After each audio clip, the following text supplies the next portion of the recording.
ഇന്നത്തെ വേദഭാഗം വിശുദ്ധ യോഹന്നാൻ എഴുതിയ സുവിശേഷം 4-ാം അധ്യായം 1 മുതൽ 26 വരെയുള്ള ദൈവവചനങ്ങളെ ശ്രദ്ധിപ്പിൻ. യേശു യോഹന്നാനേക്കാൾ അധികം ശിഷ്യന്മാരെ ചേർത്ത് സ്നാനം കഴിപ്പിക്കുന്നുവെന്ന് പരീശന്മാർ കേട്ട് എന്ന് കർത്താവ് അറിഞ്ഞപ്പോൾ ശിഷ്യന്മാരല്ലാതെ യേശു തന്നെ സ്നാനം കഴിപ്പിച്ചില്ലതാനും. അവൻ യഹൂദ്യാദേശം വിട്ട് പിന്നെയും ഗലീലയ്ക്ക് യാത്രയായി. അവൻ ശമരിയയിൽ കൂടി കടന്നു പോകേണ്ടി വന്നു. അങ്ങനെ അവൻ സൂക്കാർ എന്നൊരു ശമരിയ പട്ടണത്തിൽ യാക്കോബ് തൻ്റെ പുത്രനായ യോസെഫിന് കൊടുത്ത നിലത്തിനരികെ എത്തി. അവിടെ യാക്കോബിൻ്റെ ഉറവുണ്ടായിരുന്നു. യേശു വഴി നടന്ന് ക്ഷീണിച്ചിട്ട് ഉറവിനരികെ ഇരുന്നു. അപ്പോൾ ഏകദേശം 6-ാം മണി നേരമായിരുന്നു. ഒരു ശമരിയ സ്ത്രീ വെള്ളം കോരുവാൻ വന്നു. യേശു അവളോട്, എനിക്ക് കുടിപ്പാൻ തരുമോ എന്ന് ചോദിച്ചു. അവൻ്റെ ശിഷ്യന്മാർ ഭക്ഷണ സാധനങ്ങളെ കൊള്ളുവാൻ പട്ടണത്തിൽ പോയിരുന്നു. ശമരിയ സ്ത്രീ അവനോട്, നീ യഹൂദനായിരിക്കെ ശമര്യക്കാരത്തിയായി എന്നോട് കുടിപ്പാൻ ചോദിക്കുന്നത് എങ്ങനെ എന്ന് പറഞ്ഞു. യഹൂദന്മാർക്കും ശമര്യക്കാർക്കും തമ്മിൽ സമ്പർക്കമില്ല. അതിന് യേശു, നീ ദൈവത്തിൻ്റെ ദാനവും നിന്നോട് കുടിപ്പാൻ ചോദിക്കുന്നവൻ ആരെന്നും അറിഞ്ഞുവെങ്കിൽ നീ അവനോട് ചോദിക്കുകയും അവൻ ജീവനുള്ള വെള്ളം നിനക്ക് തരികയും ചെയ്യുമായിരുന്നു എന്ന് ഉത്തരം പറഞ്ഞു. സ്ത്രീ അവനോട്, യജമാനനെ, നിനക്ക് കോരുവാൻ പാത്രമില്ലല്ലോ. കിണർ ആഴമുള്ളതാകുന്നു. പിന്നെ ജീവനുള്ള വെള്ളം നിനക്ക് എവിടെ നിന്ന്? നമ്മുടെ പിതാവായ യാക്കോബിനേക്കാൾ നീ വലിയവനോ? അവനാകുന്നു ഈ കിണർ ഞങ്ങൾക്ക് തന്നത്.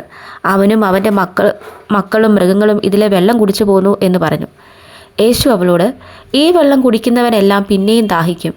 ഞാൻ കൊടുക്കുന്ന വെള്ളം കുടിക്കുന്നവനോ ഒരു നാളും ദാഹിക്കുകയില്ല. ഞാൻ കൊടുക്കുന്ന വെള്ളം അവനിൽ നിത്യജീവനിലേക്ക് പൊങ്ങി വരുന്ന നീരുറവായി തീരും എന്നുത്തരം പറഞ്ഞു. സ്ത്രീ അവനോട്, യജമാനനെ, എനിക്ക് ദാഹിക്കാതെയും ഞാൻ കോരുവാൻ ഇവിടത്തോളം വരാതെയും ഇരിക്കേണ്ടതിന് ആ വെള്ളം എനിക്ക് തരയണമെന്ന് പറഞ്ഞു. യേശു അവളോട്, പോയി ഭർത്താവിനെ വിളിച്ചുകൊണ്ട് വരിക എന്ന് പറഞ്ഞു. എനിക്ക് ഭർത്താവില്ല എന്ന് സ്ത്രീ അവനോട് ഉത്തരം പറഞ്ഞതിന്, എനിക്ക് ഭർത്താവില്ല എന്ന് നീ പറഞ്ഞത് ശരി. 5 ഭർത്താക്കന്മാർ നിനക്കുണ്ടായിരുന്നു. ഇപ്പോൾ ഉള്ളവനോ ഭർത്താവല്ല. നീ പറഞ്ഞത് സത്യം തന്നെ എന്ന് യേശു പറഞ്ഞു. സ്ത്രീ അവനോട്, യജമാനനെ, നീ പ്രവാചകൻ എന്ന് ഞാൻ കാണുന്നു. ഞങ്ങളുടെ പിതാക്കന്മാർ ഈ മലയിൽ നമസ്കരിച്ചു വന്നു. നമസ്കരിക്കേണ്ട സ്ഥലം യെരുശലേമിലാകുന്നു എന്ന് നിങ്ങൾ പറയുന്നു എന്ന് പറഞ്ഞു. യേശു അവളോട് പറഞ്ഞത്, സ്ത്രീയെ, എൻ്റെ വാക്ക് വിശ്വസിക്കുക. നിങ്ങൾ പിതാവിനെ നമസ്കരിക്കുന്നത് ഈ മലയിലുമല്ല യെരുശലേമിലുമല്ല എന്നുള്ള നാഴിക വരുന്നു. നിങ്ങൾ അറിയാത്തതിനെ നമസ്കരിക്കുന്നു, ഞങ്ങളോ അറിയുന്നതിനെ നമസ്കരിക്കുന്നു. രക്ഷ യഹൂദന്മാരുടെ ഇടയിൽ നിന്നല്ലോ വരുന്നത്. സത്യനമസ്കാരികൾ പിതാവിനെ ആത്മാവിലും സത്യത്തിലും നമസ്കരിക്കുന്ന നാഴിക വരുന്നു, ഇപ്പോൾ വന്നുമിരിക്കുന്നു. തന്നെ നമസ്കരിക്കുന്നവർ ഇങ്ങനെയുള്ളവർ ആയിരിക്കണമെന്ന് പിതാവ് ഇച്ഛിക്കുന്നു. ദൈവം ആത്മാവാകുന്നു. അവനെ നമസ്കരിക്കുന്നവർ ആത്മാവിലും സത്യത്തിലും നമസ്കരിക്കണം.